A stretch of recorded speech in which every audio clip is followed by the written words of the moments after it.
Bueno, buenos días a todos. Buenas noches, Ramiro. Es un placer presentar a Ramiro Lafuente, de la Universidad de Queensland, en Australia. Ramiro fue alumno de licenciatura de acá de La Plata. Hizo el trabajo de licenciatura con Jorge Lauret, a distancia desde Córdoba a la FAMA. Y después se fue a Córdoba a hacer el doctorado también con Jorge. Hizo un muy buen doctorado. Y después se fue a las Europas a hacer un postdoc a Münster, si no me equivoco. Sí, sí. Y anduvo por el mundo y terminó en Australia, porque le gusta mucho el agua, el surf. ¿No? No, no es eso. Bueno. Y es especialista en geometría, así que nos va a deleitar con la charla de variedades de Einstein y simetría. Muchas gracias, Ramiro. Bueno, muchas gracias Gastón por la invitación y gracias a todos por venir.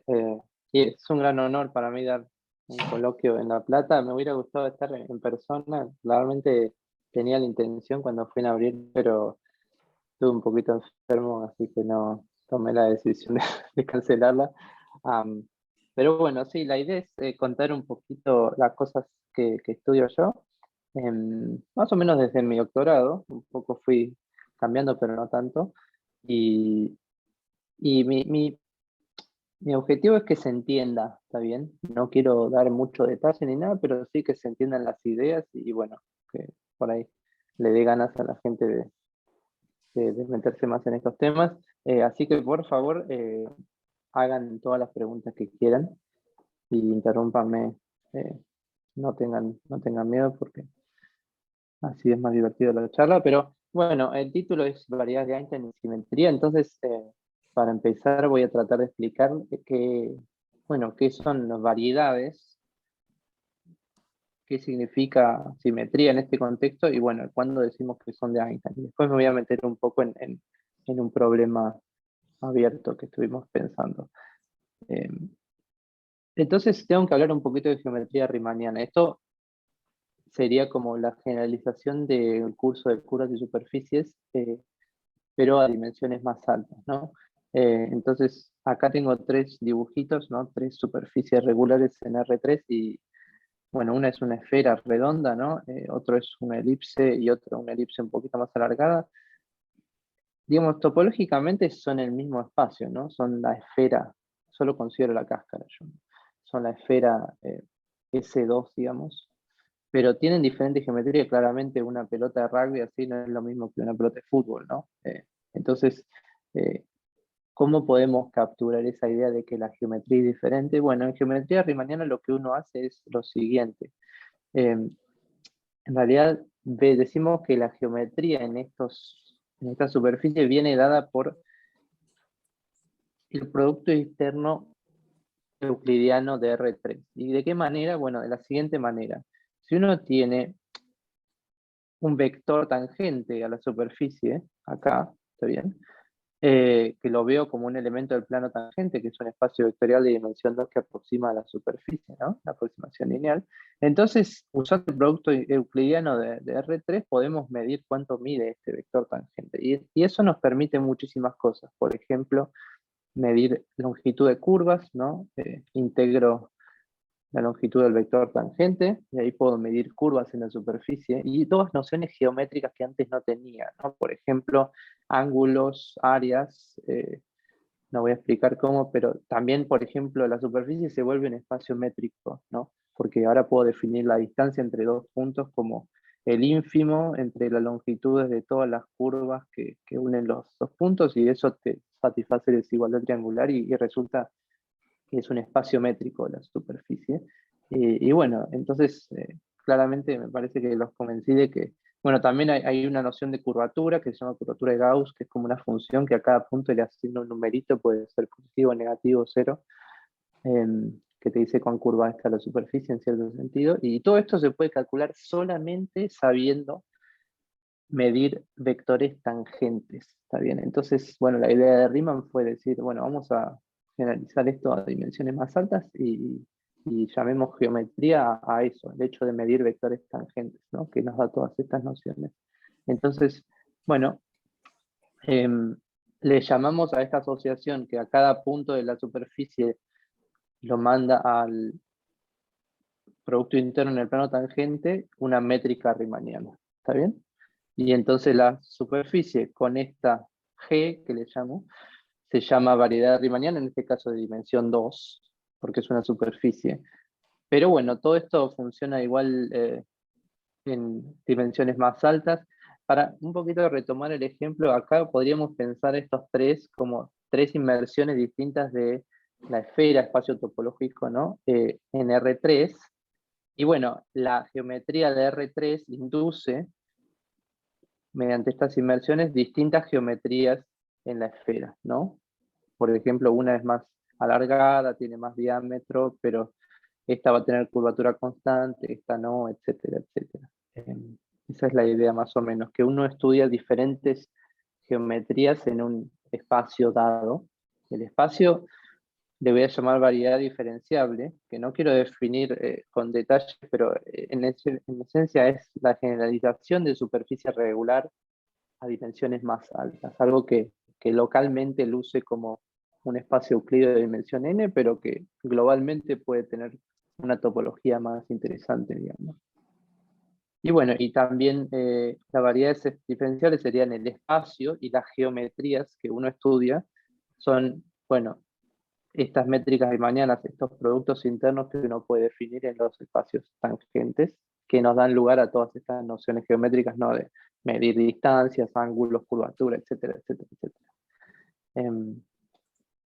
Y bueno, para decir un par de ejemplos medio triviales, bueno, el espacio euclidio es el espacio, digamos, de la geometría canónica, por así decirlo, ¿no?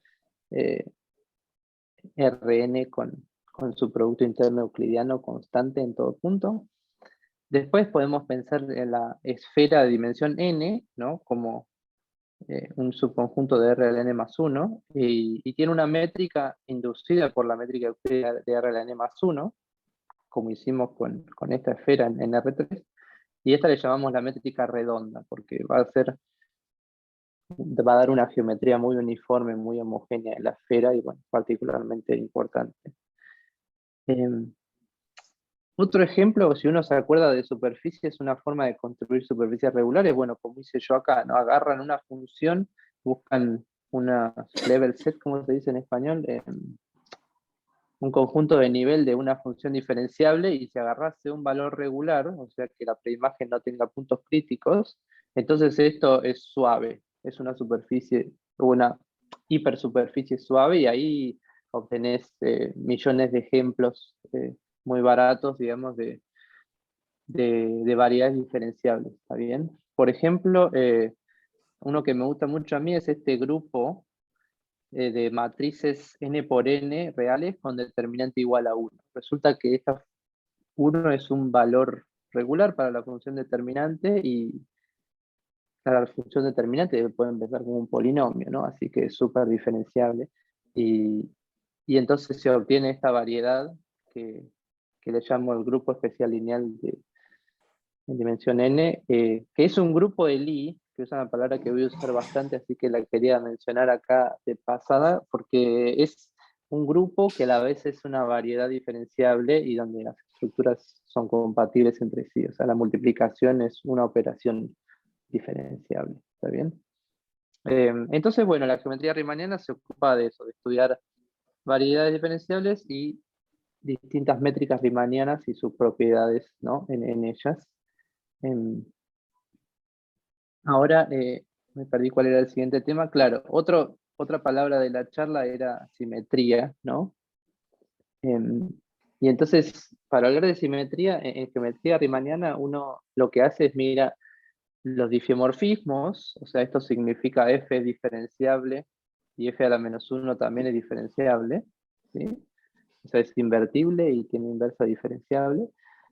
Y le llamamos isometría cuando el jacobiano es una isometría lineal. Quiere decir que si uno hace df, sería, a ver, df, df, le da lo mismo que no haber puesto nada. ¿Saben? Eso es una isometría de espacios vectoriales con producto interno, digamos. Y lo bueno de estas es que preservan la geometría riemanniana, digamos. Entonces son la noción de simetría que tenemos nosotros en este contexto. Es fácil ver que el conjunto de todas las isometrías de una variedad riemanniana fija forma un grupo que se llama grupo de isometrías, lógicamente. ¿Y está todo bien, Gastón? ¿Se ve bien Sí, o sí, avísame? estaba corriendo la imagen porque justo se tapaba algo que estabas Ah, escribiendo. bueno, La perdón. cámara. Está perfecto, está Em, perfecto. y entonces, para dar un ejemplo, siempre en esta charla voy a usar más que nada ejemplos y no tanto definiciones formales. Em, pero bueno, acá, por ejemplo, en la esfera esta perfectamente redonda, hay un montón de isometrías, ¿no? Cualquier rotación va a dejar la esfera igual como está, entonces está lleno. De hecho, el grupo de isometrías es el grupo ortogonal de dimensión 3, que es gigante, tiene 1.000.000 de simetrías la esfera. Esta variedad acá, que es como un 3 toro, tiene muchas menos, porque solamente tiene como estas 3 rotaciones, ¿no? Y también podemos dar la vuelta así, no sé, de arriba a abajo, de izquierda a derecha sería. Entonces el grupo de isometrías acá sería, me parece algo así como medio discreto, ¿no? Z3 por Z2. Muy poquitas simetrías tiene esta variedad. Esta, sin embargo, es como intermedio, tiene bastantes, no tantas como la esfera, pero si se fijan, rotar alrededor de este eje es una superficie de revolución, ¿no? Entonces rotar cualquier cantidad de grados alrededor de este eje va a ser una isometría de esta superficie, por definición, porque se obtiene por revolver, digamos, una curva alrededor del eje Z. Y entonces acá el grupo de isometrías va a ser, bueno, las rotaciones en el plano, que serían por lo menos esto, ¿no? SO2. Entonces, bueno, aquí tenemos algunas variedades con pocas simetrías. Esta tiene un grupo monoparamétrico de simetría y esta tiene un montón. En particular me quiero concentrar en el ejemplo de la esfera porque es un ejemplo de variedad homogénea. ¿Por qué homogénea? Porque dado cualquier par de puntos, yo puedo encontrar una isometría, ¿no? Que me mande P en Q. ¿Está bien?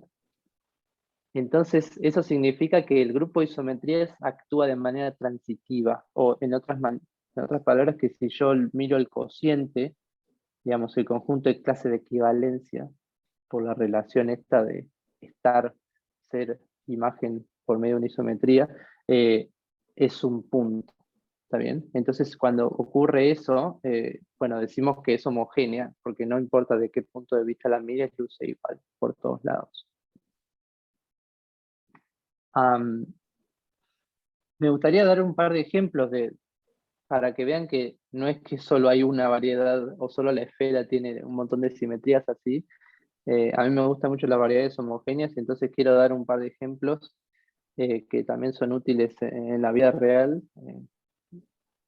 Por ejemplo, si uno tiene cualquier subgrupo cerrado del grupo de matrices con determinante 1, resulta, hay un teorema que dice que entonces ese G tiene una estructura de variedad diferenciable, gratis, ¿está bien? No hay que hacer nada.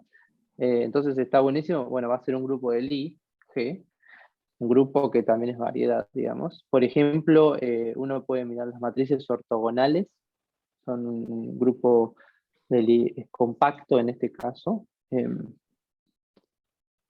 Así también se puede obtener las matrices con determinante 1 de coeficientes complejos, ¿no? Acá J es una matriz que se obtiene de la siguiente manera.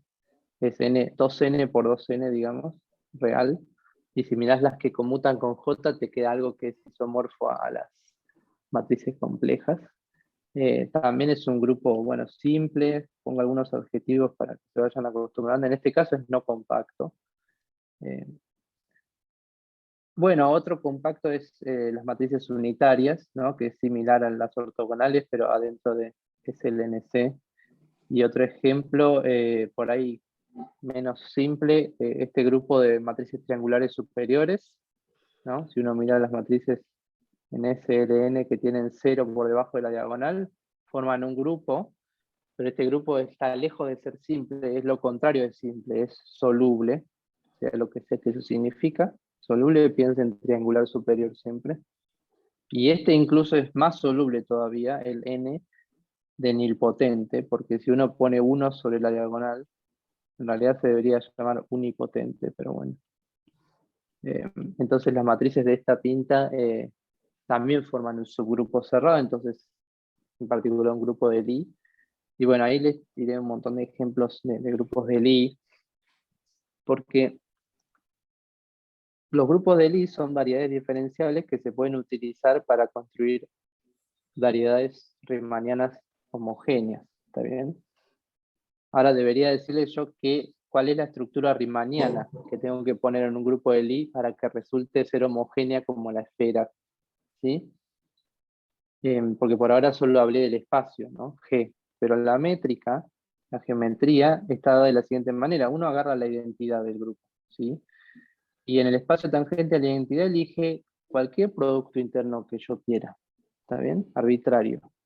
Ahora, en todo grupo de Lie hay hay transformaciones de multiplicación a izquierda por un elemento fijo X que te mandan, por ejemplo, la identidad en X, ¿no? Y mediante el jacobiano de esta transformación, uno puede copiar el producto interno que tiene acá, lo copio acá, al plano tangente en el punto X, y de esa manera obtengo un producto interno en cualquier otro espacio tangente, AG. Por lo tanto, me define una métrica riemanniana, que en este caso va a ser invariante izquierda, lo cual significa que estas operaciones son todas isometrías, ¿está bien? Entonces, medio por definición, así el grupo G munido de esta métrica resulta una variedad riemanniana homogénea. ¿Está bien? Porque, bueno, para cada punto yo puedo encontrar siempre, puedo venir para la identidad y venirme para acá, entonces cada par de puntos puede ser mapeado uno a otro con una isometría de esta variedad, ¿sí? O sea que no es que solo la esfera es una variedad homogénea, tenemos un millón de ejemplos, ¿sí? Cualquier subgrupo cerrado con cualquier producto interno ahí nos va a dar un ejemplo de estas variedades homogéneas. Ejemplos concretos, bueno, uno puede mirar el espacio euclídeo como el grupo abeliano Rn con la suma, con una métrica invariante izquierda. Por ahí uno más interesante es la esfera de dimensión 3 con su métrica redonda, puede ser vista como el grupo unitario de dimensión 2 con una métrica que proviene de la forma de Killing del álgebra de Lie. Bueno, no me voy a meter tanto en eso, pero un producto interno muy natural en el espacio tangente de la identidad. Entonces, nada, estas cosas aparecen concretamente un montón. Y bueno, y esos nos dan ejemplos de variedades homogéneas. Entonces, ahora voy a parar un poquito de hablar de simetría, porque un poco ya explicamos qué son las variedades y bueno, qué es la simetría, pero me gustaría ahora contarles qué significa Einstein en este contexto, ¿sí? Y para eso tengo que hablar de un invariante local en geometría riemanniana que se llama curvatura, ¿sí? La idea en geometría riemanniana es, bueno, uno tiene la noción de curvatura de Gauss en superficies, que les recuerdo que era una función en la superficie, que nos dice, bueno, en cierto sentido, cuánto se curva la superficie en cada punto, y la idea es generalizar eso a dimensiones más altas que 2. 2 sería el caso de superficies, ¿no? ¿Y cómo hacemos eso? Bueno, hay una forma muy geométrica de hacerlo que es la siguiente. Nos da una variedad riemanniana, tomamos un punto, y para cada plano en el espacio tangente, o sea, tomo un subespacio vectorial esto es un espacio vectorial de dimensión n, ¿no? Esto sería el espacio tangente en P, ¿no? Que es un espacio vectorial de dimensión, la dimensión de la variedad, ¿está bien? Entonces, tomo cualquier subespacio de dimensión 2, un plano, y voy a calcular cuánto es la curvatura seccional en el punto P de ese plano. ¿Sí? O sea, es un objeto muy complicado la curvatura seccional. Se hace de la siguiente manera. Uno toma el plano en el espacio tangente. Fíjense que acá el espacio lo dibujé con por lo menos 3 dimensiones para que no parezca una superficie. Y ahora tomo el plano este y me voy al P y busco todas las geodésicas que salgan desde P con velocidad correspondientes a este plano. Entonces eso me va a dar una superficie que está metida dentro de M, de mi variedad, y agarro esta superficie y le calculo la curvatura de Gauss. Y eso me da un número. Entonces, de esta manera, uno puede definir la curvatura seccional, que sería, bueno, la curvatura de Gauss para cada plano en cada espacio tangente, ¿no? Es bastante complicado, sí, estoy de acuerdo. Es una función, para cada punto tengo una función en realidad definida en la Grassmanniana de planos en TPM con valores reales, ¿sí? Bueno, una pesadilla, ¿no? Porque este espacio ni siquiera es un espacio vectorial. Así que bastante complicado, no podemos pensar que esto va a ser lineal, cuadrático, nada, es un lío. Pero bueno, por ejemplo, les puedo contar que la esfera con la métrica redonda tiene curvatura seccional constante en todo sentido posible, o sea, no depende del punto ni del plano, igual a 1. Y el espacio euclidio tiene curvatura 0, y bueno, hay un ejemplo también que se llama, en este caso, el plano hiperbólico de dimensión 2, que tiene curvatura constante -1. Estos son como los espacios modelo en geometría riemanniana, ¿está bien? La esfera, el espacio euclidio y el espacio hiperbólico. En este caso solo hablo del plano hiperbólico, más fácil de definir, pero se puede hacer en dimensión n también, ¿está bien? Y ahora, lo malo de K es que, bueno, como le dije, es una función que está lejos de ser algún objeto lineal, ¿no?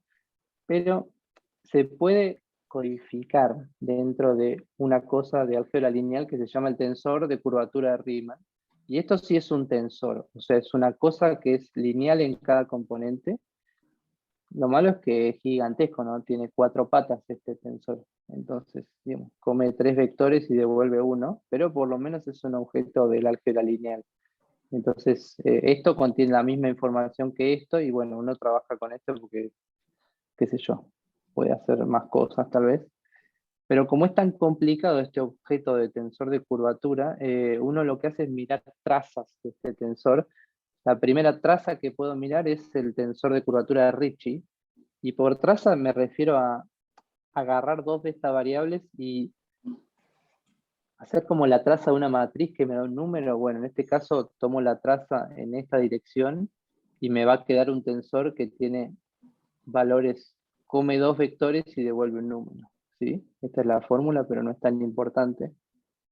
O sea, tal vez lo importante de la curvatura de Ricci es que contiene información sobre la curvatura de la variedad, un poquito menos que la curvatura seccional, bastante menos información, pero es un objeto que es del mismo estilo que la métrica. Recuerden que la métrica en cada punto, por definición, es un producto interno en el espacio tangente. Entonces, es una forma bilineal simétrica, no degenerada, en el espacio tangente, la métrica. Bueno, Ricci, la curvatura de Ricci es un tensor del mismo tipo, de una forma bilineal simétrica. No tienen por qué ser no degenerada, pero eso no importa, ¿está bien? Y eso va a ser muy importante, que sea del mismo tipo que G. Después uno puede seguir tomando trazas y obtiene una curvatura escalar, que es incluso más simple, ya es una función en M. Pero bueno, vamos a esquipearlo esto por un segundo. Entonces, ya les puedo decir bien precisamente qué es una variedad de Einstein, ¿no? Bueno, es una variedad cuya curvatura de Ricci es un múltiplo escalar del tensor métrica riemanniana G. ¿Está bien? Recuerden que estos dos tensores eran del mismo tipo, entonces tiene sentido plantear esta igualdad. Y bueno, ¿qué significa esta ecuación? La gente que le gusta el análisis puede pensar que es una ecuación en derivadas parciales de segundo orden, porque en ciertas coordenadas que no quiero especificar, esto se puede ver como una ecuación de Laplace con términos de primer orden también. Bueno, conectando un poquito con la charla que dio Luis en el seminario, esto es una ecuación elíptica, porque aparece el laplaciano igual a algo de, de- de- de- de órdenes menores. Pero bueno, desde el punto de vista, bueno, vamos a asumir que lambda es negativo en esta charla, pero el origen del nombre, por supuesto, viene de la teoría de la relatividad general de Einstein, que 1915. Bueno, Einstein le escribió la ecuación de esta manera, como les gusta a los físicos, pero en este caso el tensor este no va a estar. Y en realidad Einstein trabajaba con variedades lorentzianas, porque bueno, en el espacio-tiempo, el tiempo tiene una asignatura distinta, pero digamos que los geómetras riemannianos tomaron la definición de Einstein y se la apropiaron, y bueno, resultó un concepto muy interesante en geometría riemanniana también, ¿no? O sea, geometría riemanniana uno lo puede pensar como el lenguaje que usó Einstein para escribir la teoría de la relatividad general, que es una teoría geométrica sobre la gravitación, ¿está bien? Sobre la gravedad, ¿no? Entonces, sí, me parece que esto justifica un poco, bueno, la importancia, ¿no? de estudiar geometría riemanniana. Bueno, por ahí menciono algunos ejemplos de variedades de Einstein. Unos ejemplos muy famosos son los espacios simétricos descubiertos por Captain, principios del siglo XX. Aparecen mucho en teoría de Lie, en geometría también. Y bueno, tenemos, qué sé yo, el espacio hiperbólico, el espacio complejo hiperbólico. Acá hay un espacio que es como un cociente de las matrices determinante 1 por las matrices ortogonales. Y bueno, hay un montón hay una lista, están clasificados completamente. Son todas variedades de Einstein. Son, digamos, las más lindas posibles porque tienen un montón de simetrías. En particular son todos homogéneos, así que nos gustan. Otros ejemplos completamente distintos, pero súper importantes también, vienen del mundo de variedad de Keller, que no voy a definir lamentablemente, pero si uno tiene una variedad Keller compacta, son ciertas variedades complejas donde la geometría y la estructura compleja se relacionan de manera muy fuerte bajo cierta hipótesis topológica, que es que la primera clase característica de Chern sea negativa definida. Entonces estas van a tener una métrica de Einstein, ¿está bien? Bueno, Yau después, cuando resolvió un problema relacionado con variedades de Einstein-Keller, recibió la medalla Fields en parte por este trabajo, así que se considera muy, muy, muy importante estos ejemplos. Estos no tienen casi simetrías, o sea, son casi lo opuesto a homogéneo. Pero bueno, tienen otros ejemplos ahí también. Y tal vez menciono entonces algunos otros ejemplos de variedades de Einstein que son también homogéneas, y bueno, van a tener que ver un poco con los grupos de Lie que mencioné antes, ¿no? Recordemos que homogénea significa que el grupo de isometrías actúa transitivamente en M. Primera observación es que la variedad tiene que ser no compacta, porque hay un teorema de Posner que dice que si fuera compacta, si su curvatura de Ricci es negativa, entonces tiene solo finitas isometrías. Pero una variedad homogénea no puede tener finitas isometrías, porque tengo que poder mapear cualquier par de puntos con una isometría, ¿está bien? Entonces el grupo de isometrías tiene que tener dimensión, por lo menos la dimensión de la variedad. Pero bueno, entonces a los ejemplos, bueno, ya mencioné los espacios simétricos, van a ser de tipo no compacto. También hay espacios simétricos de tipo compacto, hay como una dualidad, pero bueno, en este caso nos interesan los no compactos, por el signo menos que puse acá. Y después un ejemplo importante se llaman solvariedades Einstein. ¿Por qué solvariedades? Porque provienen de métricas invariantes a escalas en grupo de Lie soluble, que no les voy a definir, pero piensen triangular superior, bueno, simplemente conexo. No es que cualquier grupo con cualquier métrica invariante va a ser Einstein, no, bueno, hay unas ecuaciones y hay que resolver y a veces se pueden resolver y a veces no, pero si se puede le llamamos a lo que queda solvariedades Einstein. Los primeros ejemplos no triviales fueron descubiertos por Alexievski en 1975, cuando estudiaba, bueno, métricas con holonomía especial, y después, bueno, hubo muchísima más gente que trabajó. Para mí estos son los trabajos así más importantes en el área, pero lo importante es que como variedades, todos estos grupos, todas estas solvariedades, una observación no trivial es que todo espacio simétrico es también una solvariedad. Después voy a explicar por qué. Lo importante es que como espacio topológico, todos estos son el espacio euclidio, como espacio topológico, o sea, la geometría es diferente, ¿sí? Pero como espacio topológico son espacios euclidios. Eso es un resultado en teoría de Lie, que todos grupos solubles simplemente conexos es diffeomorfo a Rn. Entonces, Alexievski propuso la siguiente conjetura en ese paper, que dice que toda variedad homogénea que es Einstein con constante negativa tiene que ser diffeomorfa a Rn. Y bueno, este es el problema que estuve pensando más o menos desde que empecé mi doctorado en Córdoba en 2010. Y ahora, bueno, hace poquito con mi colaborador Christoph Blum pudimos probar que la conjetura es verdad.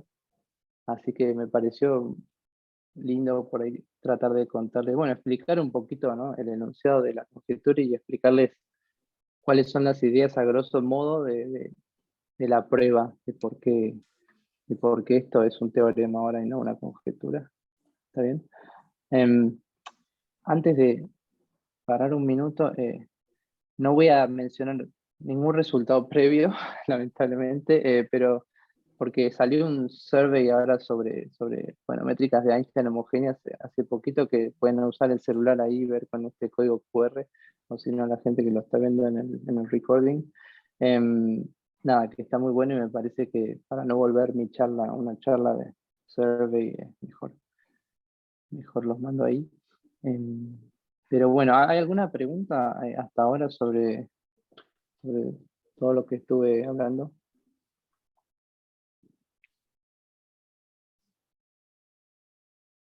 Una que nada que ver, perdón, ¿no?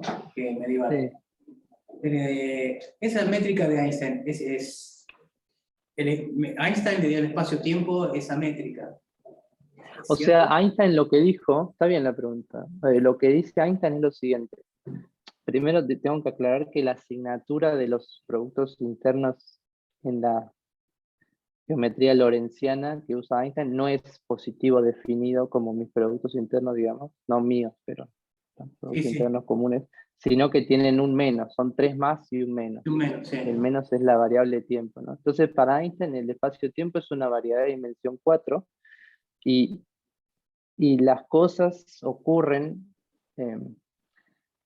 digamos, las trayectorias de la gravedad, digamos, los objetos cayendo, ¿no? Son trayectorias en esa variedad de dimensión 4 que son geodésicas de una métrica lorentziana, de mañana, pero con distinta asignatura, que satisface las ecuaciones de Einstein que escribí antes. ¿Está bien? En este caso sería como las ecuaciones de Einstein en el vacío, porque no está el tensor, el Stress Energy Tensor T, ese que bueno, lo dije que lo tachaba. Pero esa fue la idea brillante de Einstein, ver a la gravedad como en realidad una propiedad intrínseca del espacio-tiempo, ¿no? Una propiedad, es la geometría del espacio-tiempo lo que hace que, el dibujito es que uno tiene una estrella acá muy masiva y entonces si el espacio-tiempo fuera una superficie medio que se curva todo hacia la estrella, entonces si vos tiras una bolita, bueno, va a caer ahí, ¿no? Porque se está curvando todo hacia donde está la masa, ¿está bien? Entonces, bueno, esa es la idea brillante de Einstein, de ver la teoría de la gravedad como una teoría propiedades geométricas, digamos, del espacio-tiempo. Bueno, mi pregunta era si Pero no estabas se sabe, sí. probando que nuestro espacio-tiempo era el ifiomorfo de R4. O sea, localmente sí, ¿no? Localmente sí, pero bueno, Y ya sabíamos. bueno, viste, los que hacen teoría de cuerdas dicen que no tanto, Sí, es verdad. cositas más chiquitas, pero cuando a veces la gente estudia, por ejemplo, soluciones para entender los agujeros negros, ¿no? Te conviene pensar que hay como una parte donde tiene una topología, ¿cierto? La topología está contenida en un compacto, digamos, y ahí pueden pasar cosas raras y después, bueno, afuera sí es medio trivial, es medio como R4 en el infinito, digamos, pero bueno, también en los físicos que hacen, bueno, mathematical physics, sí miran soluciones de Einstein con topología interesante, ¿no? Hay una métrica muy famosa de Schwarzschild, un agujero negro, que es algo así como el fibrado tangente de S2, algo así me parece la variedad, pero puedo estar completamente mal. Pero bueno, sí, también sería interesante ver ejemplos con topología no trivial por esto, por los agujeros negros en particular, ¿no? Gracias. No, de nada. Debo aclarar que para nada soy experto en estas cosas, ¿no? de física matemática, así que puedo estar diciendo cosas que son completamente incorrectas, pero bueno. Pero bueno, entonces... Otra pregunta, perdón que sí. no transpuso, ya estoy pesado. ¿Bohm es No, no, por favor. con quién fuiste a trabajar en Münster? Boom, sí, fue mi mentor de postdoc, digamos, claro. Yo pedí una Humboldt para ir a trabajar con él y no, bueno, trabajamos bastante. Y esto en realidad salió después, varios años después de que yo ya me había ido de Münster. Eh, lo invité a UQ varios meses y bueno, después durante el COVID teníamos un poquito más de tiempo, así que Porque es muy importante el terminamos. resultado este o no. O cómo en el área supongo que es importante probar. Sí, sí, digamos, yo era el problema que estaba pensando desde que empecé el doctorado, básicamente. Así que dentro de todo me puso bastante contento terminarlo, sí. No vas a abandonar Sí, ahora ya sí. que te lo terminaste.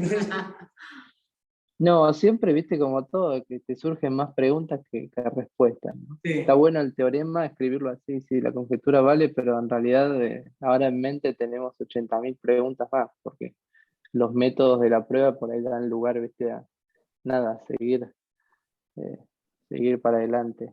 Eh, pero sí, sí, no, está. La verdad que sí, que yo estoy bastante contento con el resultado.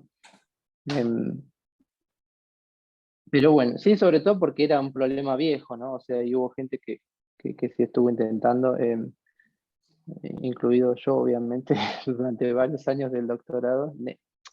Cuento una anécdota, pero Neda, mi mujer, siempre me carga porque se acuerda de que cuando yo volví a casa contento, cuando hacía el doctorado en Córdoba, porque había probado la conjetura y le decía, hoy probé la conjetura. Y digo, sí, sí, sí. Y 2 o 3 veces, ¿viste? Y me estaba convencido. Y después el otro día volví y había encontrado un error de signo y estaba todo mal. Pero siempre se acuerda de esa anécdota y cuenta eso. Ahora, no cuenta cuando lo probamos de verdad, ¿viste? Sino cuando no.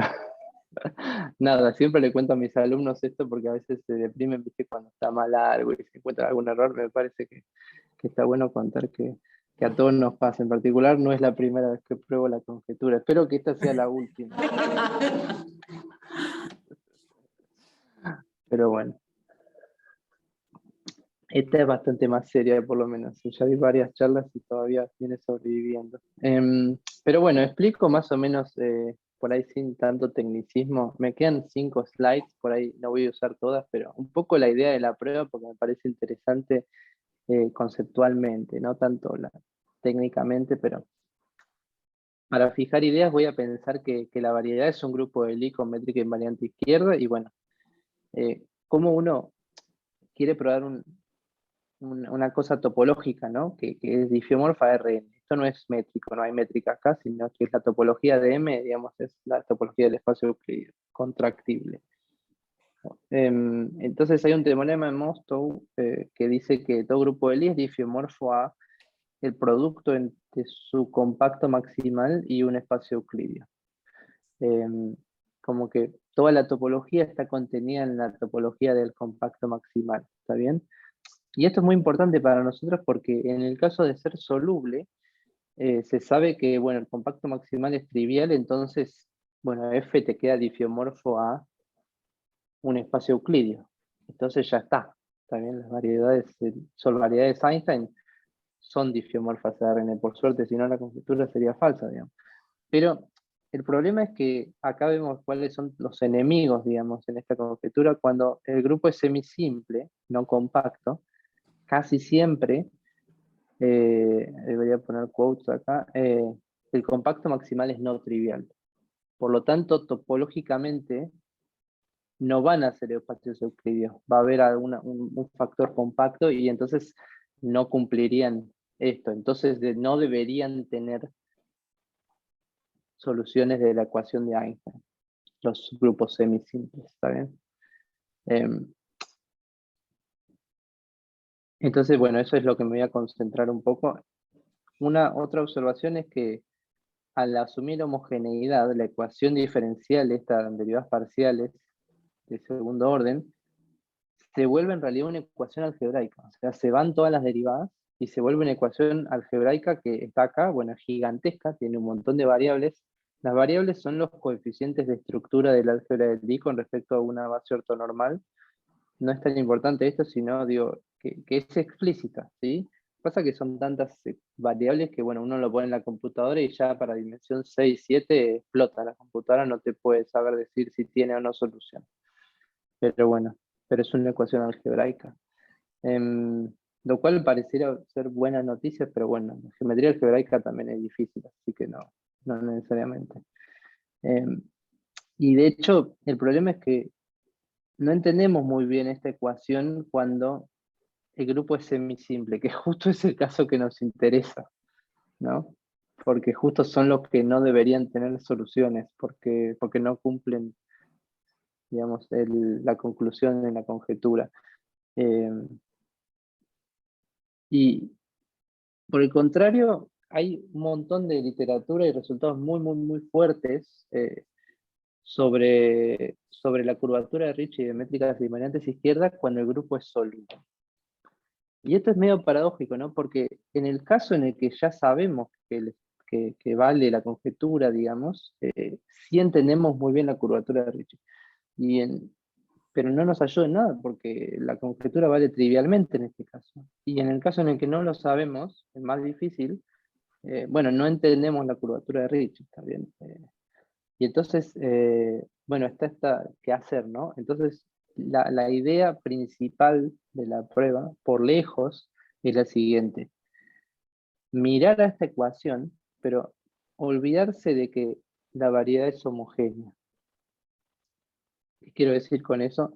Usar que la variedad tiene simetrías, pero no usar todas las simetrías que tiene la variedad, sino menos. ¿Por qué? Bueno, porque tal vez uno tiene un grupo de simetría semisimple, y en cuyo caso esta ecuación resulta, no sabemos nada, pero tal vez mirando un subgrupo soluble, por ejemplo las triangulares superiores, ¿sí? Es más chico, tal vez no actúa transitivamente, tal vez no me queda una ecuación algebraica, la ecuación de Einstein, pero tal vez como se lleva mejor el grupo soluble con curvatura de Ricci, bueno, uno puede tener esperanza de decir algo, y eso es efectivamente lo que hicimos con Christoph.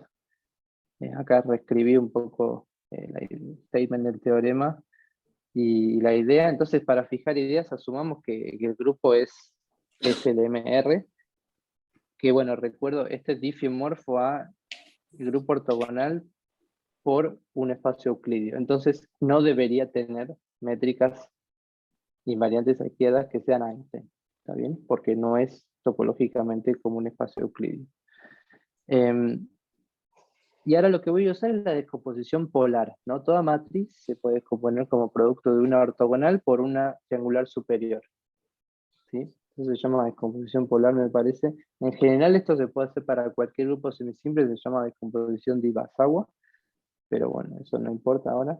En este caso es algo bien concreto, que todos sabemos, seguro. Y entonces lo que hacemos es mirar a mi variedad homogénea solo con isometrías de G. Entonces el grupo G actúa en esta variedad por isometrías, no actúa transitivamente, de hecho el cociente va a ser el grupo ortogonal, ¿sí? O sea, hay muchas órbitas distintas, pero por lo menos el cociente es compacto. ¿Y por qué es importante eso? Bueno, de hecho, se obtiene algo, conecta un poco con la charla de Laura también, porque lo que obtenemos es un fibrado principal con grupo G, ¿sí? Por definición, esencialmente. Entonces, esto, digamos, una variedad homogénea es como un fibrado principal, un grupo de Lie es un fibrado principal trivial, digamos, donde la base es un punto, ¿sí? Bueno, en este caso la base no es un punto. Entonces, bueno, uno diría qué bajón, porque antes teníamos que la ecuación de Einstein era una ecuación algebraica, y ahora en realidad, si la miramos con menos simetría, vuelve de vuelta a ser una ecuación en derivadas parciales, ¿sí? Pero lo bueno es que esta ecuación en derivadas parciales va a ocurrir en el cociente compacto, donde uno puede usar técnicas como el principio del máximo, y bueno, siempre es mejor cuando uno tiene ecuaciones en derivadas parciales tener variedades compactas.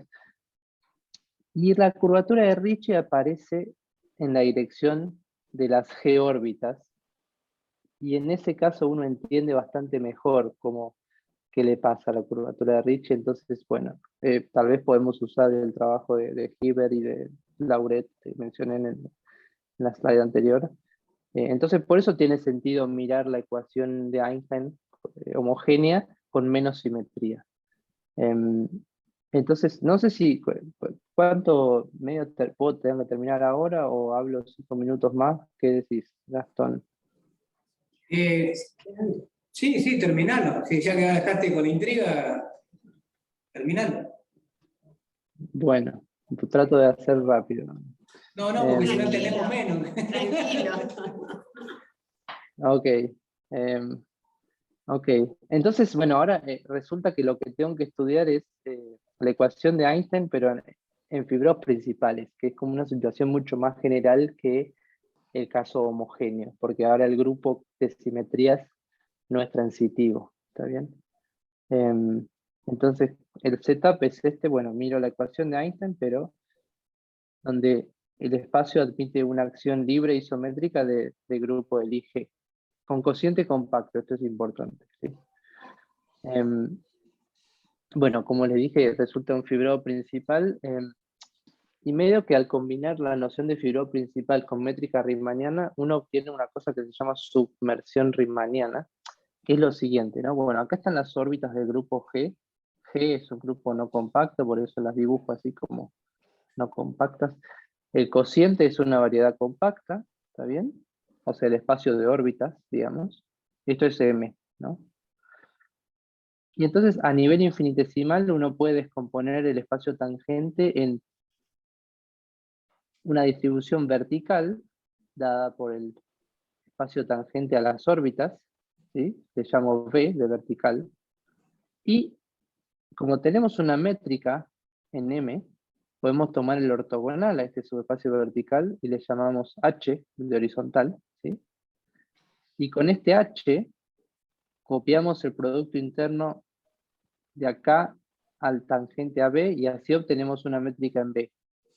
Y esa métrica se dice que es, bueno, esta situación se llama submersión riemanniana. ¿Está bien? Uno como que pone en B una métrica cociente, por así decirlo. Bueno, acá está medio lo que acabo de explicar. Y lo bueno es que la métrica G invariante en M se codifica en los siguientes datos. Bueno, yo te tengo que decir, para decirte la métrica G, te tengo que decir una familia de métricas invariantes a izquierda en G. La familia está parametrizada por B. Tengo que decirte quién es esta descomposición H más B. Bueno, y en el lenguaje de fibros principales, H se llama una conexión principal. Eso es una conexión en un fibrado principal, es decir, un complemento de los espacios verticales. Y bueno, tengo la métrica cociente, que va a ser una métrica en B. Entonces, la métrica en el espacio total se compone como una familia de métricas invariantes de izquierda en G, la conexión, y una métrica en el cociente. ¿Sí?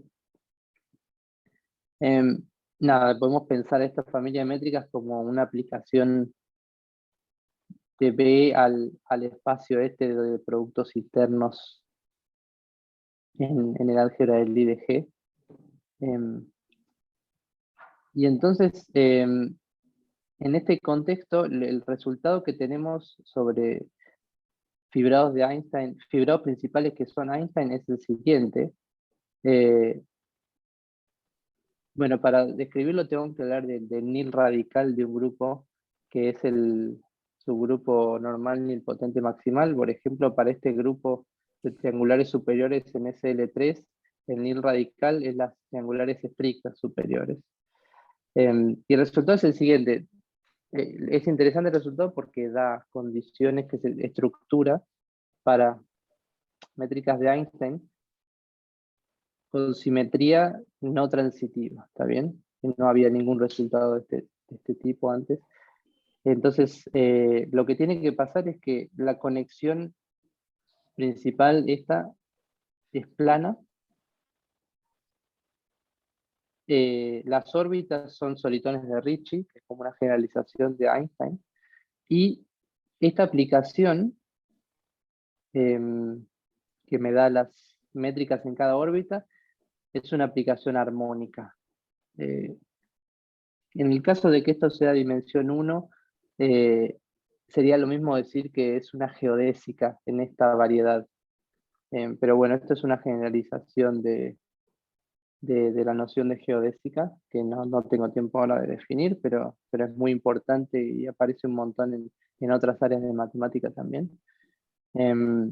Entonces, bueno, lo bueno es que con esto uno obtiene un montón de condiciones y cosas que desaparecen y la idea es tratar de usar, bueno, en este en particular, cuando G es transitivo acá, que no lo estamos asumiendo, uno recupera el resultado del Laurenti, que las probabilidades son estándar.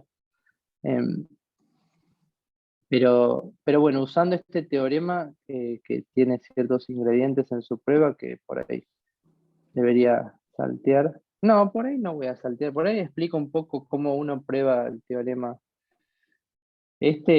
porque uno tiene que usar bastante de geometría de submersiones y mañana. También, como dije, el principio del máximo en el cociente compacto, que el principio del máximo esencialmente dice que si uno tiene una desigualdad de este estilo laplaciano de f más algo de primer orden mayor o igual que 0, entonces f es constante, ¿no? Porque si uno se fija, vos te fijas en un punto donde f tenga el máximo, entonces esto va a ser menor o igual a 0, esto desaparece, entonces, bueno, ahí me queda la contradicción y me tiene que dar igualdad en todos lados, entonces f es constante. En realidad estoy mintiendo un poquito porque estoy asumiendo estricto, pero bueno, es una técnica muy estándar, pero súper potente en ecuaciones diferenciales parciales, sobre todo elípticas y parabólicas.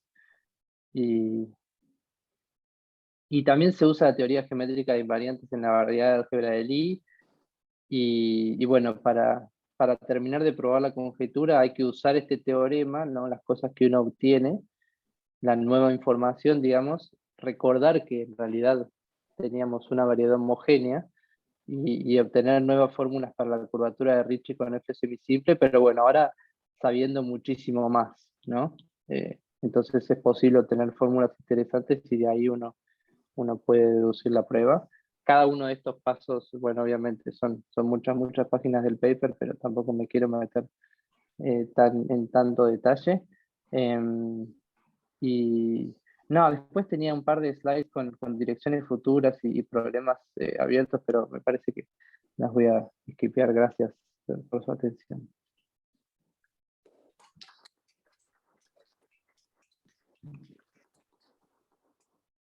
Bueno, ¿algunas preguntas locales o virtuales? Ahí cuando decís que la distribución es integrable es en el sentido Frobenius, ¿no? Claro, Claro, es Sí, lo mismo, sí, sí, sí, sí. y con Es que, conexión es que plana. Claro, la vertical es integrable porque, bueno, porque la integras con las órbitas, por claro, definición es integrable. claro, Pero la claro, ortogonal no necesariamente, claro. pero sí, resulta que, claro, que justo los que es cerrada por corchetes, que nada, a veces la gente le resulta más cómodo cuando lee que la curva.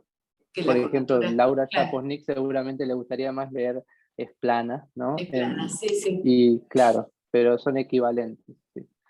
Y hay otra noción de esto que la acción es polar, que bueno, también es equivalente a esto. Esto pasa en el caso riemanniano, ¿no? Pero resulta ser equivalente a que la acción sea polar. Eh, nada.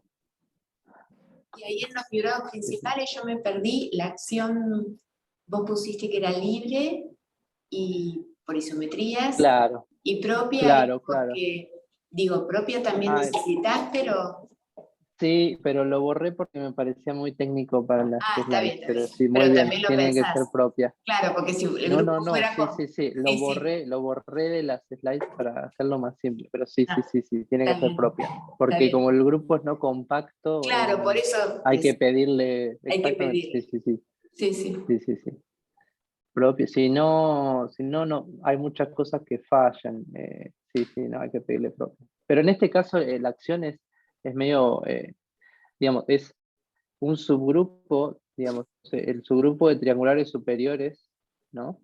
Actuando en el grupo por multiplicación a izquierda, o sea, es la acción más simple que se te pueda ocurrir, digamos, es claro, súper libre, es súper propia, es porque, digamos, este es un subgrupo cerrado, ¿no? claro. Eh, y como la métrica era invariante izquierda, bueno, la acción al multiplicar a izquierda sigue siendo por isometrías.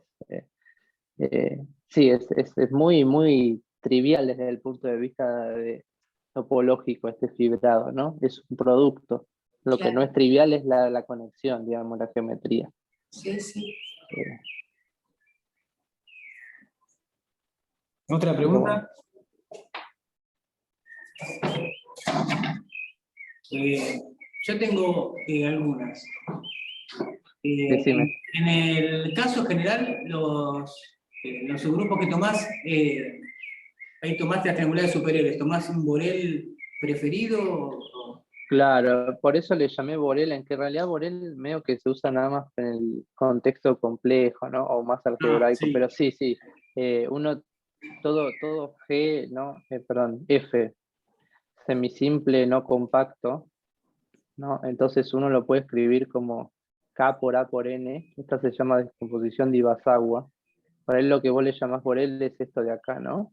Y el K es el compacto maximal y el A por N es un soluble. Y Sí. lo bueno de esta descomposición es que esto es difeomorfo al producto, ¿no? Como variedades. O sea que realmente si uno actúa con este B, el cociente, eh, perdón, sí, si actúo con B, el cociente me queda acá, que es Sí. compacto. Eh, que bueno, que era importante porque después para usar el principio del máximo, si no fuera compacto no podemos encontrar el punto donde la F tiene el máximo y entonces no es verdad, no sacas nada de la desigualdad de esa, del laplaciano. Es Ah, crucial mirá. que el cociente sea compacto, sí, sí, sí. No, por eso es como que medio que Iwasawa te dice, bueno, todo grupo, en realidad una vez sí, cruzando la calle cuando volvíamos de almorzar, yo le preguntaba a Bilkin, que era un profe ahí en Münster, y le digo, no, porque los solubles sí, los entendemos muy bien. Y me dice, pero todo grupo de Lie es un compacto por un soluble. Y yo me quedé pensando ahí. Y después dije, claro, tiene razón.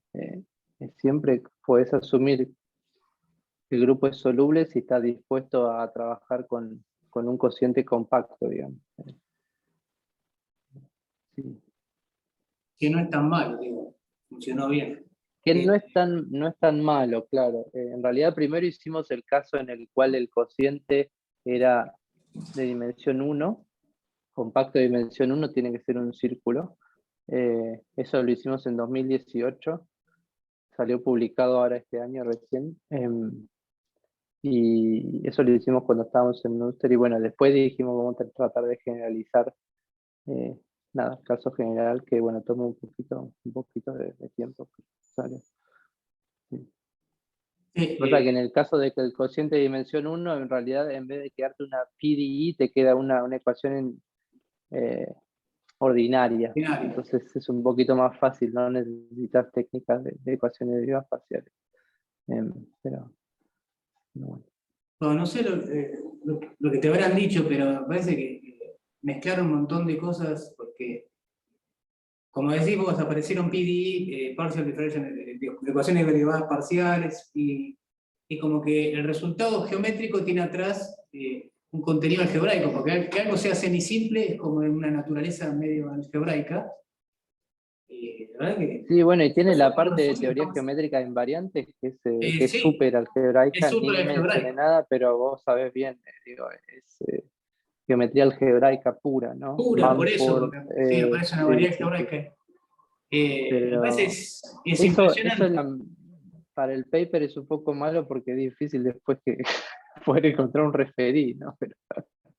Pero bueno, sí, Bueno, es pero un poco una mezcla de varias cosas, sí, sí. la Eso es lo que me complejidad que gusta del área, hicieron digamos.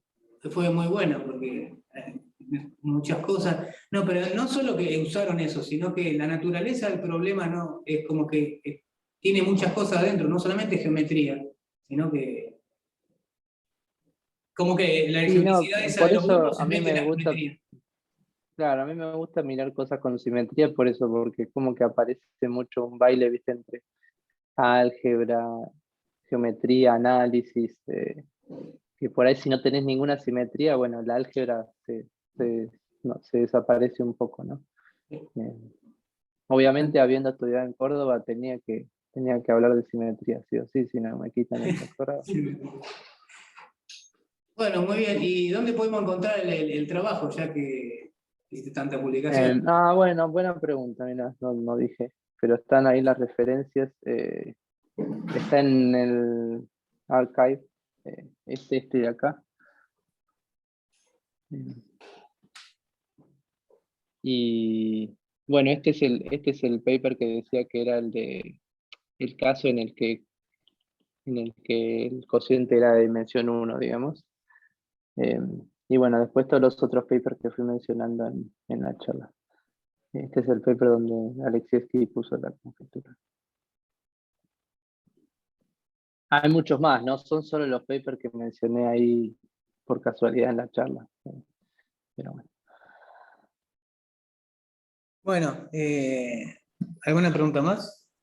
Si no, agradecemos a Ramiro de nuevo. Te dejamos que vayas a dormir. Nosotros tenemos que Bueno, trabajar. gracias por las preguntas y por su atención. Espero no